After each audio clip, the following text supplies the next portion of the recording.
I think my opinion on grief can be summed up in the words of Alan Harrington from The Immortalist when he says, "Any philosophy that accepts death must itself be considered dead, its questions meaningless, its consolations worn out." I agree with him. I don't think there's any way to make peace with death, with mortality, with the human condition.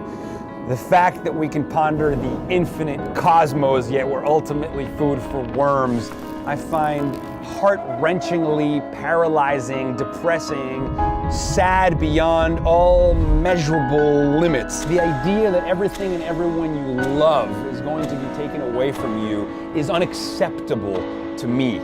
I think it's just unacceptable being okay with those terms imposed on us by said universe. If the cosmos is comfortable with entropy, that's one thing. It doesn't mean I have to be comfortable with entropy. In fact, I'm a member of the kingdom of life, and life is anti-entropic. Life moves towards greater complexity and organization. As Kurzweil says, more knowledge, more science, more, sprouting possibilities. And some people say that maybe death is an evolutionary design, meant to get rid of the old in order to make room for the new. And that may have been a stepping stone, a necessary rehearsal, a way of spreading the diversity of information. Sex and death, genes mixed together, create something new, kill off the old shells. But what if we're able to create new rules? What if we master biotechnology? We create software that writes its own hardware. We start to change the rules of life. We start creating that diversity. We start to be the sort of mind at work here. It would be intelligent design at last, but the point being,